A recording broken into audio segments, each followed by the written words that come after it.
Fear-filled soul, from love to fear. I want you to consider that the greatest battle raging within the heart of a man, woman, and child is the battle between love and fear. 1 John 4:18 is the primary verse that establishes the truth of this love and fear battle. But before I read that, I want you to consider the 2 Timothy 1:7. For God hath not given us a spirit of fear, but of love, power, and a sound mind. I want you to reverse that right now in your mind. Let's suppose we take on a spirit of fear from whatever source, certainly not from God. We lose the sense that we are loved. We lose the power and demonstration of the Spirit, and we begin to think we're losing our minds. Have you ever been so distressed by something that happened in your life, particularly with someone you care deeply about, and you almost felt like you were losing your mind? That's what that is. That's how much relational betrayal can affect us and infect us, right there. I don't think you can live this life without having moments like that. I don't think you can take the risk of getting close in relationships without having times like that. There are folks, there are children in a state of that torment continuously. And some of you know that. Some of you know them. Some of you have been them. And now you understand why, when fear takes hold, we lose those three dimensions. And I'll tell you what, when that happens to a Christian begins to feel the sense that God Himself has left them. And He hasn't. But everything within their soul almost tells them or echoes that He has. But He hasn't. I want you then also to consider Romans 8:15. We no longer have the spirit of bondage, again, to fear. We now have the spirit of adoption. There's that adoption. Capital S, spirit of adoption, whereby we cry, Abba, Father. Now, notice that fear is a spirit, small s. It's something the devil wants to have against us and around us and even in us. If he can do that, he can control us through fear and intimidation. As a matter of fact, that's one of his greatest weapons. If you've ever dealt in the realm of spiritual deliverance or demonic power, one of the first things that a demon will do when it manifests is it will cry against you and try to take your will, try to take over the power of that situation. And that's why you never rest in your own authority. You call upon the authority of Jesus Christ. In His name, all power is given to Him in heaven and in earth. So we know that fear is a spirit and it's also a bondage. We've been talking a lot about binding and blinding. So now we know another attribute that bitter bind and bitter blind brings is fear. The spirit of fear. We're going to look in the Greek on the three faces of fear, and we're going to look at the fact that there is such a thing as a healthy fear, and that's eulabia, and I don't know if I pronounced that right, but that's all right. You see the word up there, and it basically means a reverential fear of God. In the case on the earthly realm, it is a respectful fear for a judge who represents someone who has the capability of taking away our freedom or consigning us to some sort of sentence. That is a healthy fear. It's a fear that keeps us in the boundaries, reasonably in the boundaries of the law, so that we don't have chaos, turmoil, anarchy in our society. And that's what it means that fear of the Lord is the beginning of wisdom, that it's not a contradiction when we get into the area of negative fear, because you see the reason why we break these out in the Greek is because we only have one four-letter word for translation on all these words. And that's how people get confused. This is what causes people who don't understand to say the Bible contradicts itself. That fear can, here, right here, fear is the beginning of wisdom, and now over here, that's because it's several different words. The second word there, and you've certainly seen that in root of English word, is phobos, and this particular fear can be healthy or unhealthy. In the fight or flight healthy state of this fear, it is activated when, if you're in the woods and a big old bear comes out and chases you. The survival that God has built in is called fight or flight. You're going to feel phobos because there is terror. You're going to get eaten if you don't run or try to fight. Even if you lose, you're going to give it your best. And by the way, that fear is what releases immediate neurotransmitters. The terror causes what's called it causes a chemical imbalance in your bodily chemistry. I'll keep it layperson's terms. Chemical imbalance in your body chemistry. God gave you that. In other words, you don't have to say, bear, could kill, must get afraid, then release noradrenaline, release adrenaline, big, strong, fast. That's involuntary. You have an automatic fear response that injects your system with a drug, adrenaline, and it gives you your best shot at fight or flight. That's wonderful what God gave us. Now, when you get away from the bear or he runs away, you are in a deregulated state. That's what it's called. You're in a state of deregulation of your neurotransmitters. You're not good to stay there. If you do, you'll die. The medical technicians here know that people are in that elevated state oftentimes when they're terribly injured at an accident scene, and they have to treat them for shock because shock can kill even if the wound doesn't. That's because they're in a highly elevated state and their body isn't going to stay in that. So they have to use injections to stabilize them with the deregulation. You might say, why am I saying this? All this is rooted in fear. I'm going somewhere with this. Watch now, because when the bear leaves, you go back into automatic re-regulation. Automatic. We're fearfully and wonderfully made. We don't have to say, okay, body re-regulate. The fear is gone. We go back. Now there's a little post-traumatic stress, you know.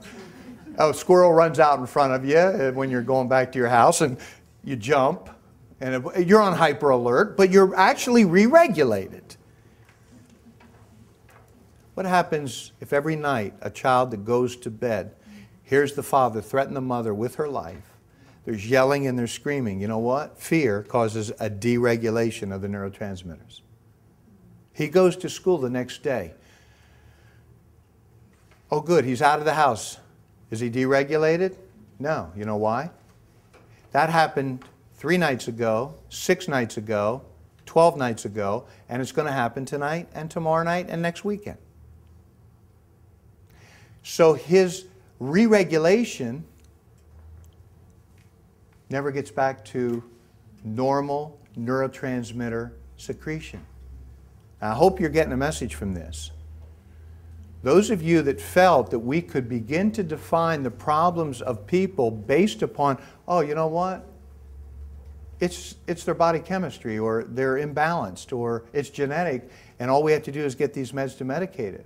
I hope you heard what I'm sharing with you here, because you're not going back to the source.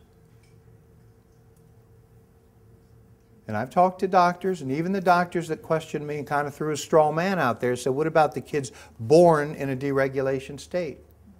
I said, let's go look at the distress that the mother went through while she was carrying the child. The umbilical cord carries the same neurotransmitters to the child as the mother is feeling. He should be. Does a heroin mother usually have a heroin addicted child? Yes. At least the predisposition.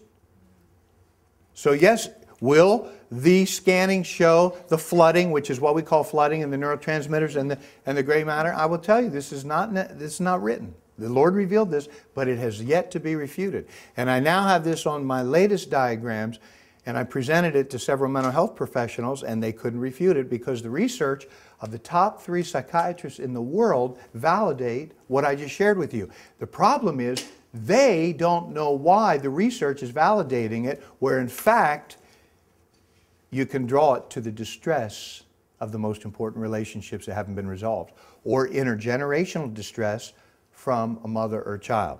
Let me take it a step further. If a mother, and it's not about picking on mothers, I'm just making a very, very strong case for the impact, because it's also father's impact on either not being with the mother or hurting the mother or distressing the mother, which is also going in there. But I just want you to see that we will see this root to fruit connection so beautifully, and it will also show us the fear presented in this situation. Here's a mother who gets pregnant during a time when it is not convenient. She cannot help. I realize it was a decision and a wrong decision, no different than your wrong decisions or mine, and I know you're with me on that. But she is feeling that this is not a good time for you, baby. There is a rejection imprint mirrored in the neurotransmitter and in the soul-to-soul symbiotic bond. That child comes into the world totally rejected and has no idea. You say, whoa. I had a child profile who was in high school presented to me, and nobody could find the root. Nobody could find the root, but the fruit was there. Depression, rejection, and you might say, well, what is the fruit? Well, rejected heart can only do one thing until it heals. What do you think that is? Reject. Totally detached, this young person lived his life totally detached and had all this great potential, had great gifts and everything, but for some reason, causing great distress. Looked at the history. Because I saw the rejected heart, I said there has to be a root. And it was so clear, yet it wasn't. But the conception occurred at the most inopportune time in both the mother and the father's life. And I can understand hearing this and saying, wait a minute, that child had no cognitive, intellectual conception of that. You can't possibly say that they knew that. It's all in the hard drive of the soul. You know the best news? You know the real evidence of whether or not it was true? Parents took accountability for it. The validation, which is going to get into the first step to emotional healing, was so powerful. The transformation you could almost see moment by moment. To a victim of this who didn't even know what he was struggling with. Isn't that unbelievable? You will have the discernment to know from the fruit of the behavior what the root is, and when you start the process of the 4 steps to emotional healing, which is what we're leading into, you will not only give great hope, you will get them on the road to the help that leads to the healing, which, by the way, hope, help, heal is the response to hurt, hate, harm. But hope always first, because He is a God of hope. And His promises, not based on ours, it's His promises that are going to bring the victory, restoration, and healing. So please, once again, don't underestimate not only the power of rejection, the unseen wound of rejection, both by the one who has it and the ones who may have contributed to it, not by intent, the power of wounding upon a child in the fetal and infant stages, and the impact that it has on the hard drive of the soul. I say that because you know what? It's been said that the hard drive really never loses anything. Forensics can bring it up no matter how much you delete. That's the way the soul is, only way beyond man's technology.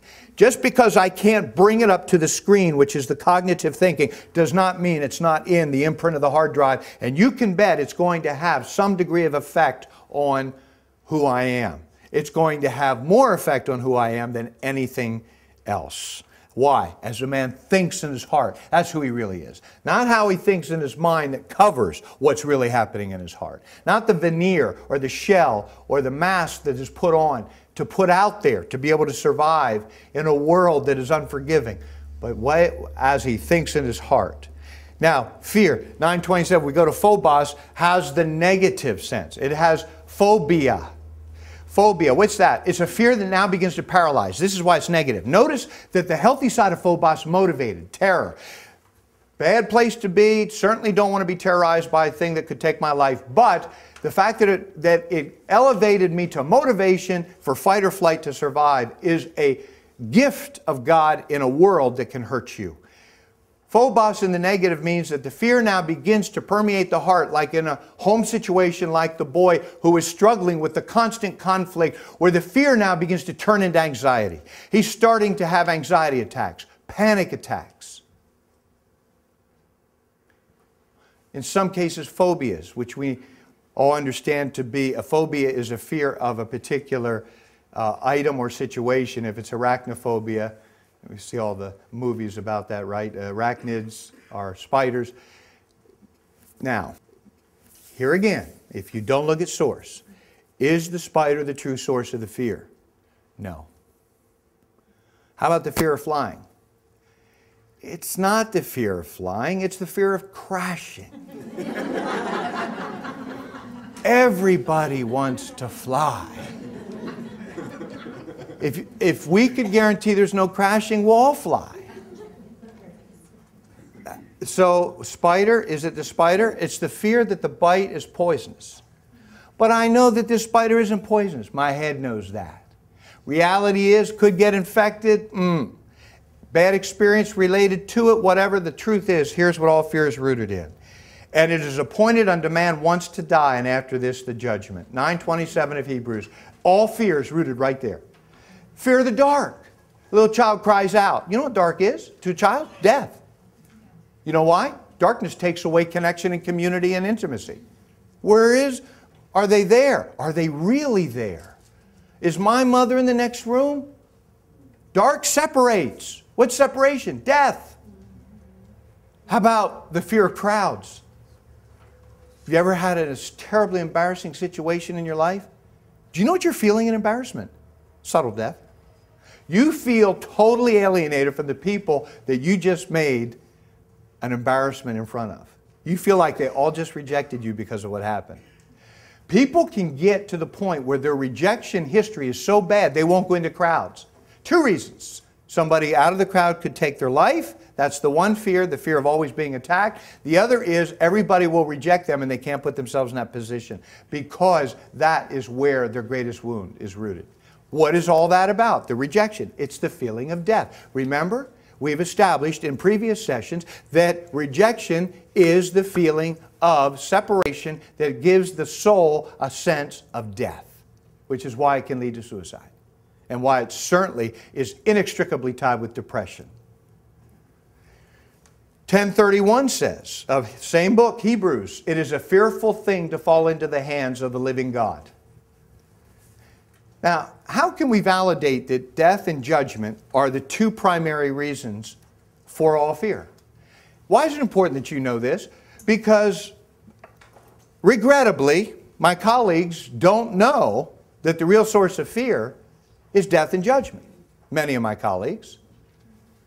They think it's really the snake or the spider. It doesn't mean that you should love them and pet them and hold them. Nobody's asking you to do that. It's not that. It's when the aversion is so great that it actually paralyzes you to the point you can't operate. That's a fear that goes beyond the snake or the spider or the flying.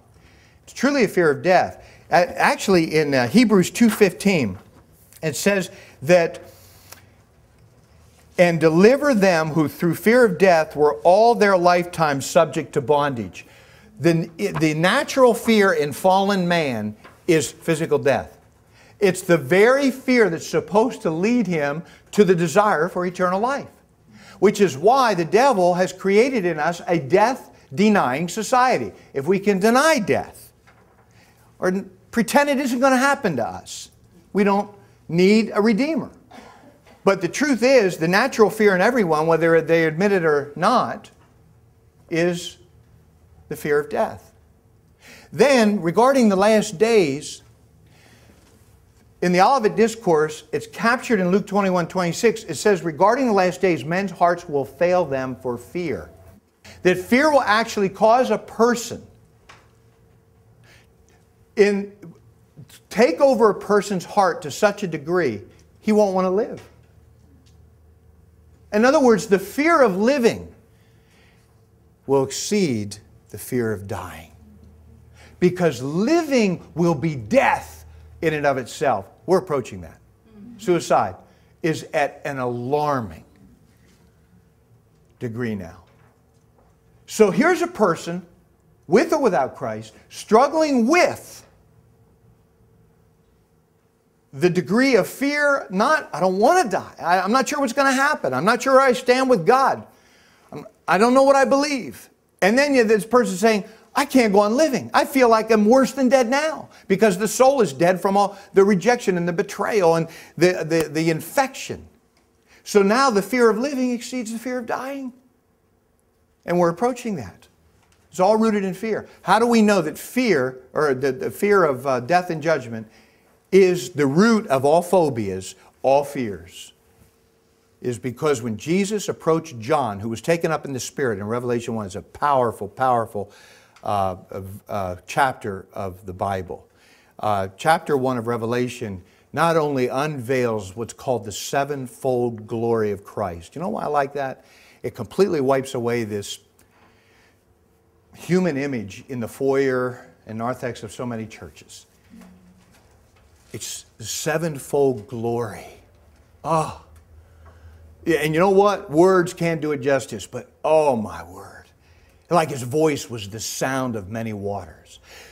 How do you, and the best I could come up with when I taught that was Niagara Falls. A thundering whisper.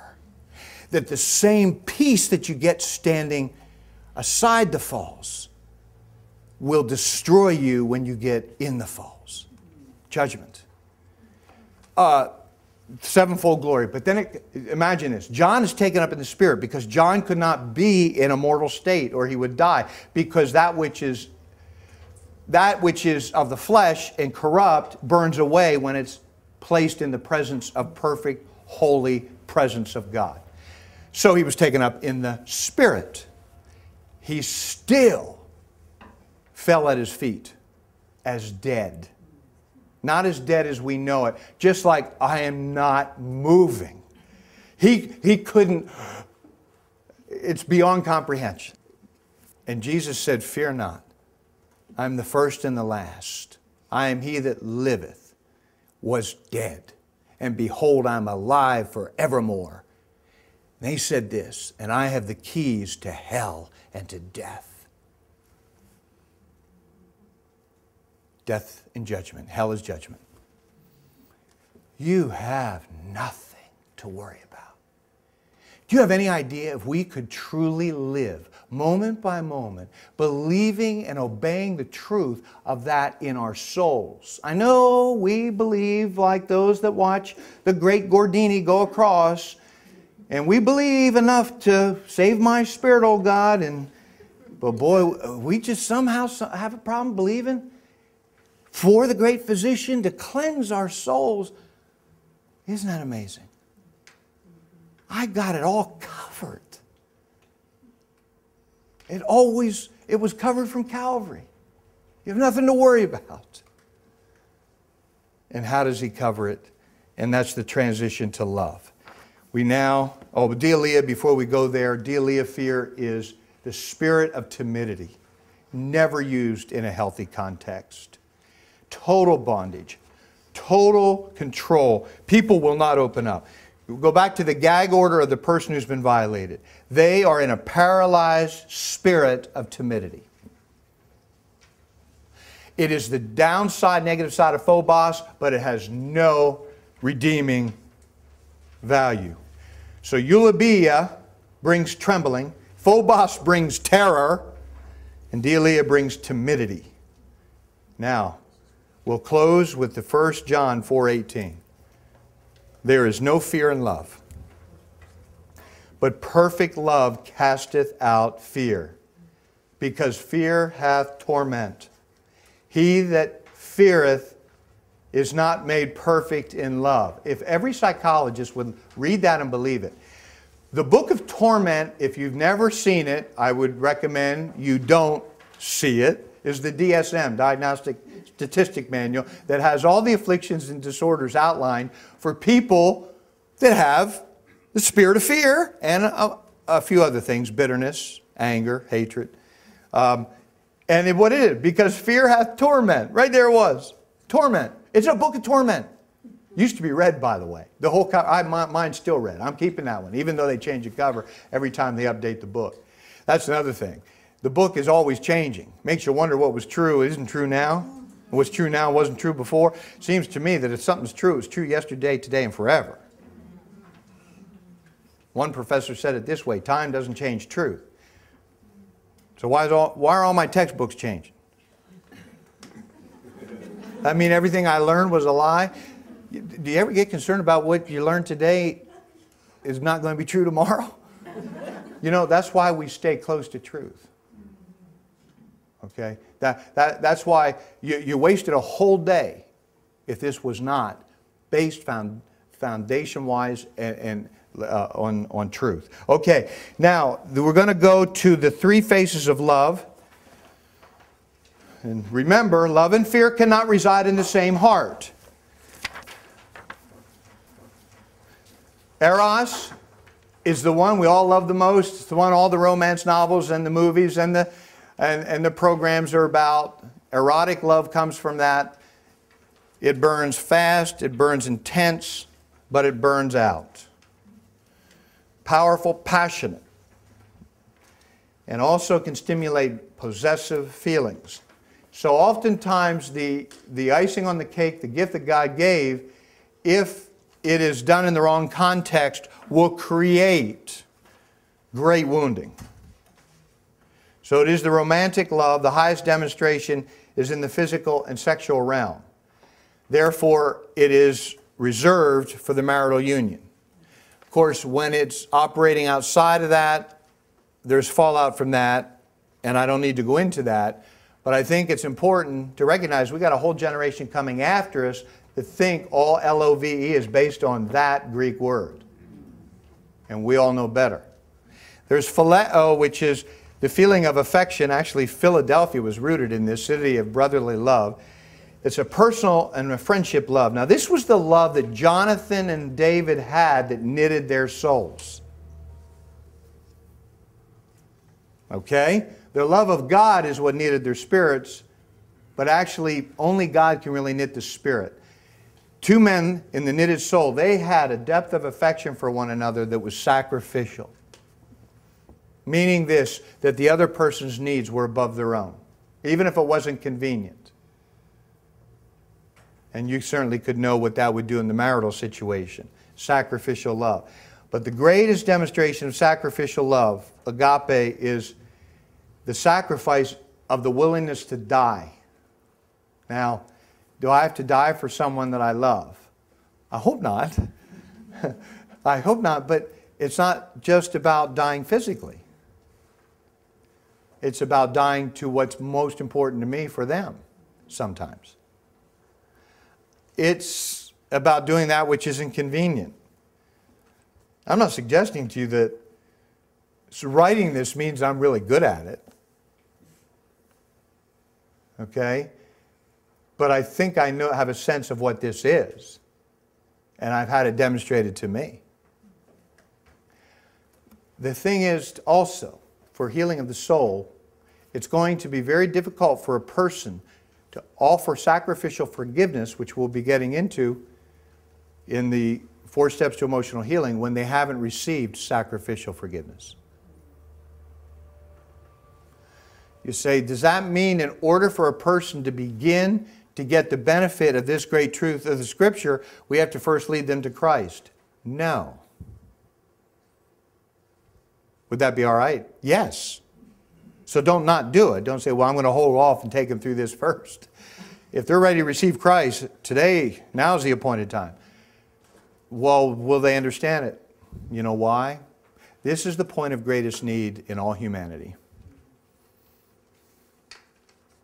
The reason why Jesus was relevant to everyone he came in contact with was because he met them at the point of greatest need. Now, he didn't meet them at what I thought they needed. You need Jesus. Well, you know what? Sometimes they need something before that. Jesus himself said, if they need food for the belly, you better get that first because that's going to be the immediate need. Then you've earned the right. The woman at the well, he didn't say, woman, you need me, your Savior. He said, tell me about your relationships. She was a rejected woman. You know that Samaria was rejected by all the Jews. In other words, they weren't allowed to even associate with them. So they were a rejected nation. You know what's worse with this woman? She went to the well alone. Jesus knew she'd be there. He had to get his disciples distracted because they would have constrained him and not let him go there. He had to pull away. And she was a rejected of the rejected. So she was the most rejected human being on the face of the earth. Samaria was the rejected people, and she was rejected by the Samaritans, her own people. And he saw her in her pain. And he said, tell me about your husband. Because he knew that was the point of greatest need. That was the source of greatest betrayal, because she had had 5 husbands, and the man she was with was not her husband. And because he was tender, and even though not all the words are there, you can extrapolate from it that he was with her in that moment of pain because nobody else really cared and felt she had brought it on herself. And even if she had, it didn't matter to him. And when she said, I perceive that thou art a prophet. And she immediately wanted to worship. So she thought it was a place. And he said, they that worship God worship him in spirit and in truth. It's a state or condition. In other words, get real, tell the truth. You told me the truth. As she poured out the truth of her pain, he poured in the healing. John 4, or 24. They that worship God worship him in spirit and in truth. So it's very, very powerful, that demonstration of meeting people at the point of greatest need. When you can meet people at the point of fear, and you know what? They'll want to hear about Jesus, because she wanted to know. She wanted to know all about Jesus, and she became the first prophetess in all Samaria. Why? Why? Because he met her at what? The point of greatest need. And the greatest need around us today and in America is the ministry of reconciliation, is healing for the wounded soul, is the restoration of the great physician to the soul of the wounded heart. Agape love is an enduring and sacrificial love. It's experienced in the spiritual realm and cannot be fully understood, cannot be understood at all without a spiritual relationship of communion with God. So we would say that eros is passionate, phileo is personal, and agape is powerful. Interesting that each one is demonstrated in a different realm. Eros in the physical, phileo in the emotional, primarily also in the physical, but agape in the spiritual. Sacrificial. Perfect love casts out fear. Fear and love cannot reside in the same heart. Did you ever wonder why a person who feels depressed, which is the feeling of the spirit of fear, doesn't feel like God loves him? Now you know. Because the fear has crowded out the love of God. Has he left? No. Have they lost their salvation as a result of that fear? No. But their condition has compromised their strength, their power, and that's why their mind starts to play tricks and that the enemy fools them. All the more reason why we want to find the root, to destroy it, find the source so we can do the solution.